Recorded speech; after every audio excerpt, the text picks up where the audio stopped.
All right, here we are. We are in the final days of counting the Omer, the getting real close to the holiday of Shavuot or Shavuos, whatever you like to call it.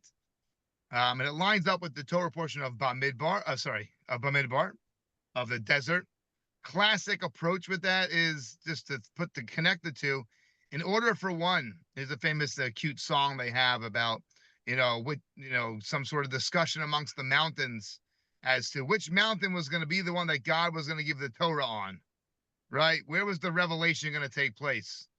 So I just saw, maybe I'll try to send it later. I just saw a cute one that somebody put together from like JSU or NCSY, cute little WhatsApp group that was started by Hashem, and he invited the different mountains to the WhatsApp group, and there's a back and forth between them as to who should be the mountain. So Everest says, I should be the mountain. I'm the tallest one above sea level. I mean, goodness gracious, could there be a greater mountain than me to have the Torah given on? And then Kilimanjaro says, whoa, slow down. I'll make this crazy mountain in the middle of the desert. Like, what are you talking about? For sure should be on me. And then, the Rockies come and they say, well, listen, man, we're 3,000 miles long. Like, we got to give us some credit there. We're like 15 plus thousand feet and we're 3,000 feet long. You got to give us, we make sense for them, the Alps and like so on and so forth, right? And then comes along little Har Sinai, little Mount Sinai, and the other mountains start laughing. They're like, you're not even a mountain. You're a hill, right? Right? Is that the hill we're going to die on, right? No, you're just a little hill. Like, get out of here. What are you talking about? And then Mount Sinai says to Hashem, he says, look, I can't even compete with these guys. I mean, I'm like Muggsy Bogues over here. I mean, like, I got nothing, you know? Like, who am I, right? And then Hashem says, well, guess what? You're the one. You're the one, because you know what needs to happen in order to be able to fully accept and fully connect and fully be a vessel that can handle the Torah and being a Jew and all that comes with it. That takes humility. That takes making yourself like a midbar, making yourself like a desert, like a wilderness. You got to be willing to go through tough situations. You got to be able to survive some tough stuff, but you also have to be able to recognize and be humble about it. Right? Humble beginnings, right? Humble beginnings is what the Jewish people were. We went from being slaves, right, to, barely. I mean, by the time we got to Mount Sinai, we were like a few months out, not even, right, of having just been freed, been slaves in Egypt. And now we're going to stand around this mountain or this hill, whatever you want to call it, right, and receive the Torah.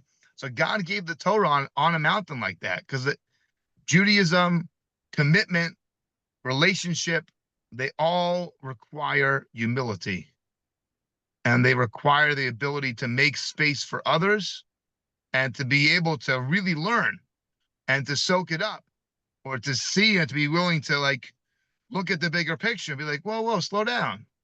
Now I'm here to learn. I'm here to soak it up. I'm here to figure out how I can put this into my life, or how I can change my life based off what's being given over here. So that's just like the opening. That's an opening idea when it comes to the Torah portion, when it comes to the holiday of Shavuos. So what is Shavuos really celebrating? Shavuos is celebrating the revelation, they call it in English, the revelation of Mount Sinai. So it's worthwhile to read the verses. If you look at the verses that are read on Shavuos, God willing, I'll send out tomorrow. There will be some great resources that'll come out on an email that'll have some great sources that you could, download and print out and read them before the holiday, read them over the holiday, just to go through some of the experiences. Has some of the verses of of the Torah where it describes what happened at Mount Sinai. That whole experience is all expressed there.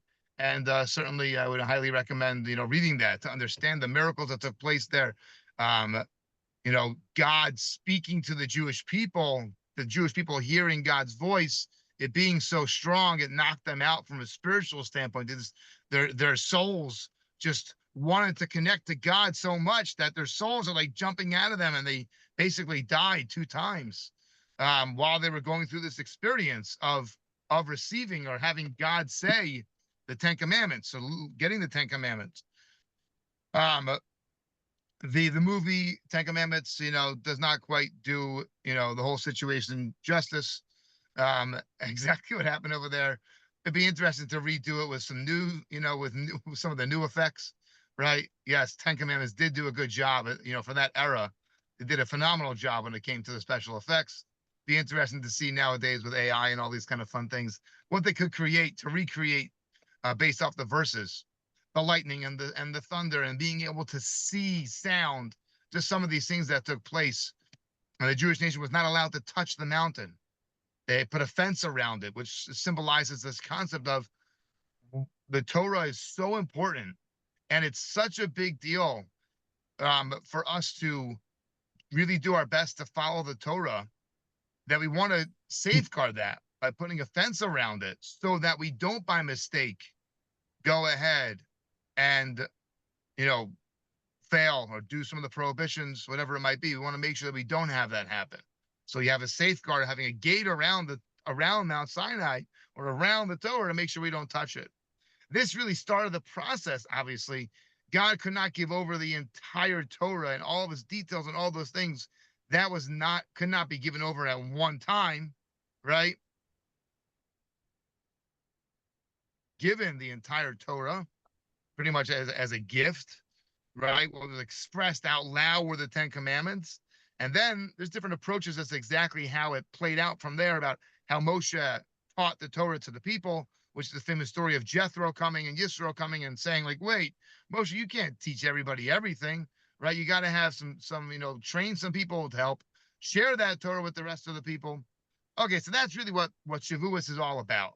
But for us, in a well, with this, some others traditions and customs of Shavuos, it is a full-blown holiday, which means if someone's it's similar to the Shabbos, right? So I'm not, I won't be driving to Shul. My phone won't be on. We'll take on just like we would take on for Yom Kippur or for Shabbos or other holidays. It's a main holiday. It's one of the big three. It's one of the big three, whoever your big three are, right? This is one of the big three. We have Pesach, Sukkot, and Shavuos. They're called the Shalosh Regalim. Those are the three holidays that people used to go up to the Beis Hamikdash, up to Jerusalem for.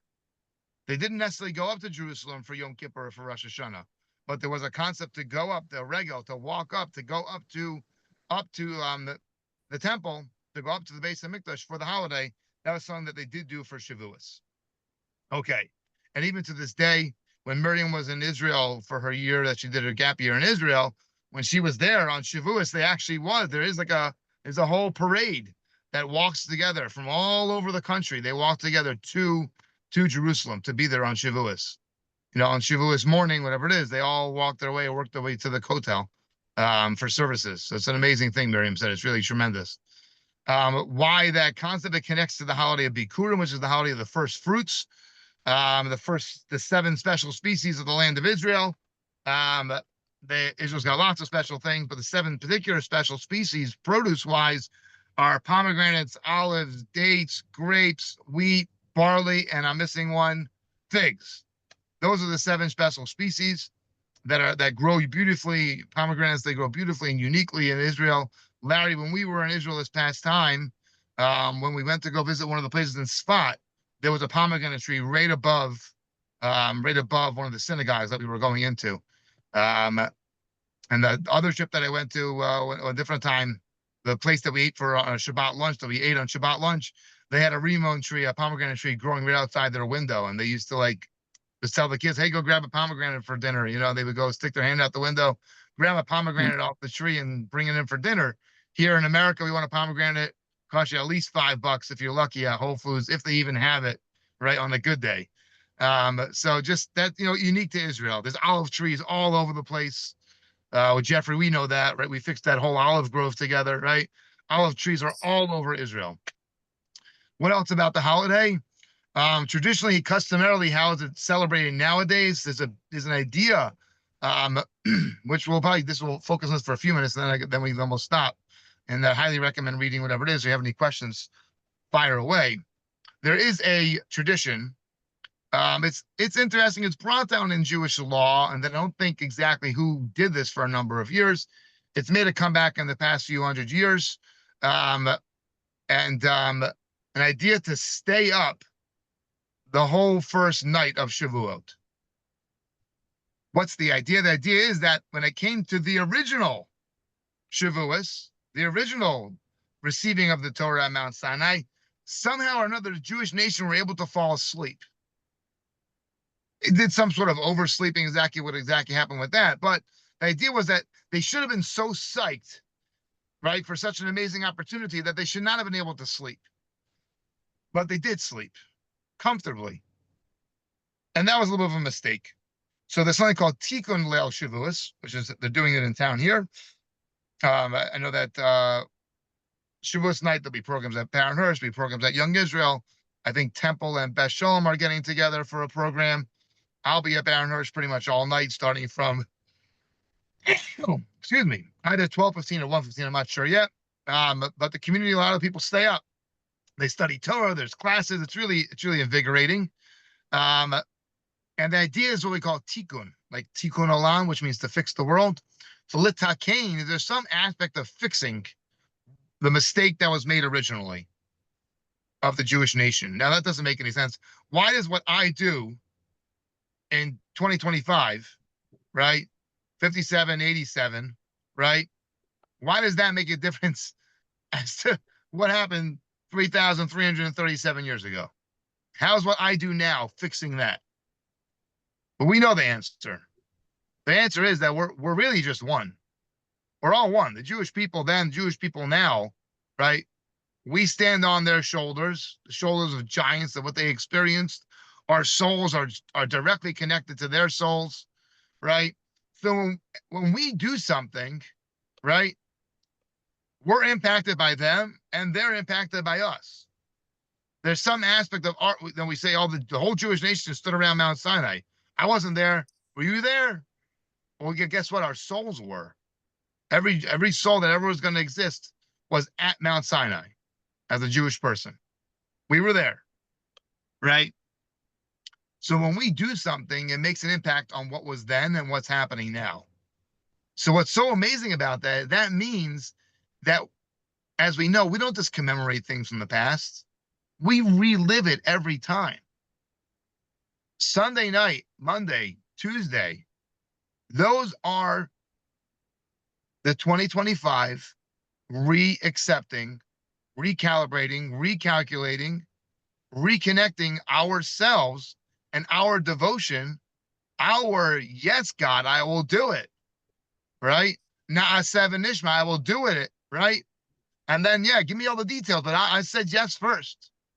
So much so, there's actually rabbis that when it comes to the morning, right, when it comes to Shavuos morning, when they read the Torah and they read the Ten Commandments from the Torah portion, when they read that they actually will say the words of Na'aseh v'nishma, which were the original words the Jewish nation said originally to get God to give them the Torah, that the Jewish people should accept the Torah. We said the words Na'aseh v'nishma. There are people that nowadays make sure to express those words. They say those words. Na'aseh, we will do, v'nishma, and we will listen, and we will hear all the rules. It's a re-accepting of it. Accepting it anew, whatever you want to call it. Right? So whatever our commitment was in the past, okay. But right now, we are recommitting ourselves to our mitzvos, to our relationship with the Torah, our relationship with our Judaism, our relationship with God, right? Shavuos is when we recommit ourselves to be the best version of ourselves, to be the best Jew that we can be. Different than the Rosh Hashanah experience. That's a different experience. That's a cleansing experience. That's a different type of thing. Shavuos is when we are going ahead and we are saying, Hashem, I am recommitting myself to you. All right, what do they do? They do the people. What's it called? To redo their vows. What do they say? What's it called? Right. That's basically what we're doing. Right. We are recommitting ourselves. The Torah is our ketubah, right? The Torah is our marriage document. Mount Sinai was our chuppah, right? And God's our groom. We're the bride. We're getting married, and we're recommitting ourselves to this relationship that we have. That's what we're doing. That's what Shavuos is all about. Shavuos doesn't have a particular symbol that comes with it, because you know what it is? It's Judaism, is the article of Shavuos. The Torah scroll is the article of Shavuos. We don't need a shofar, right? No sukkah, no lulav, no matzah, no maror, right? No fasting. Ice cream is nice. Cheesecake's nice. Blintzes are nice. But the Torah is what's it about. And that's why, actually, we read the book of Ruth on Shavuos, because Ruth shows us what that commitment means. Ruth was, a very unique convert, but she was accepting the Torah, accepting Judaism upon herself anew. And that's what we're doing, right? We're not just relying on what happened in the past. We're making it anew. We are doing this. And that's what Shavuos is really about. That's what Shavuos is about. And we have this process. We have this Omer process, this counting process from Pesach to work on ourselves to make sure that we're ready. Make sure we're ready to accept that Torah. Are we the right vessel for the Torah to sit in? Are we prepared to devote ourselves to it? If not, we got a few days to figure it out. We have the wonderful blessing this year to have having a Shabbos, right? That leads. We have a Shabbos, get ourselves into a good space. We got a Sunday where there's no work, so we can focus on getting ready for the holiday, bringing stuff into our house. What's our holiday going to look like? Am I going to stay up? If I'm going to stay up, I'm going to try to get some sleep on Sunday, get the house ready looking like a holiday, right? That's what we have, and that's what Shavuos is really about. So, God willing, right, we can do a little more research about the holiday, think about our commitment, our devotion to our Judaism, to our Torah, to our God, to that relationship that we have with all those things. And if we do that, right, Shavuos can be something amazing, where we're re-accepting the Torah on ourselves. We are recommitting ourselves to Hashem. So that's what Shavuos is all about, in a nutshell. Does that make sense? Awesome. Thoughts, rebuttals, Jeffrey? What you got, Jeffrey? So what I was really good, that was a lot of stuff that I was very interested in hearing. Is it as God was giving the content for the Torah and Moses is writing it? Like, what's the logistics of Shavuos? Okay, so the logistics, it's interesting. I mean, the writing of it's interesting because it's a big discussion. Actually, a friend was giving a class on that on Shavuos. Because if you think about it historically, where they were at, they didn't have the rest of the Torah yet in the sense that we have it in a scroll. So the Torah, from a mitzvah standpoint, a godly wisdom standpoint, that is what was given over.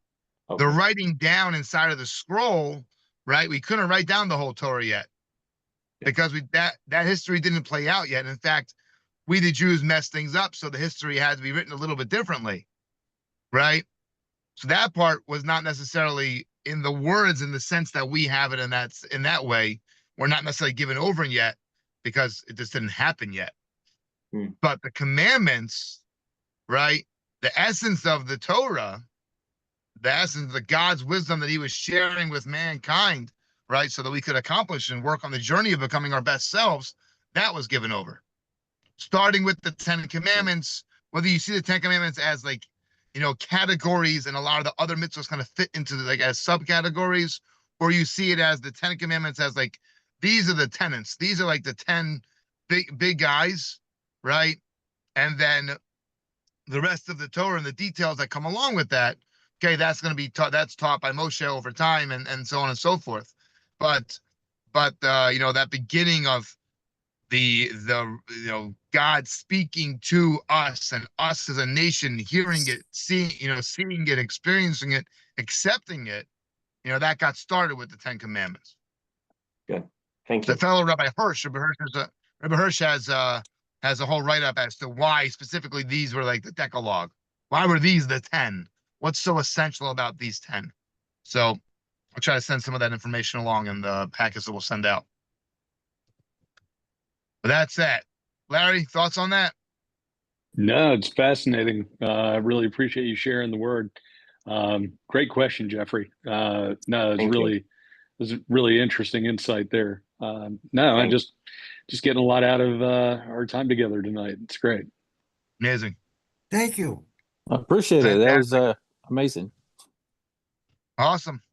All right, so look out for that email. Of course, if you have any particular questions you think of over the next few days, always holler at me. Text, WhatsApp, holler, whatever, email, they all work. You can always call. I'm always up or my phone's ringing, whatever it is. And if it's really important, just call twice, and then I'll almost for sure answer. All right, amazing. So everyone should have an awesome Shabbos. You should have a beautiful holiday, right? Beautiful holiday, God willing.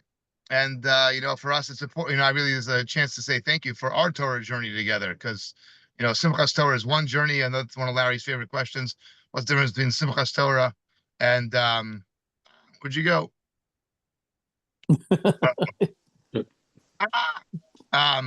difference between Simchas Torah and Shavuos, we could talk about that another time, but that will get that might be in an email. But there's a chance to say thank you to you guys for coming out weekly on a regular basis, and whether you're live or not live listening to it.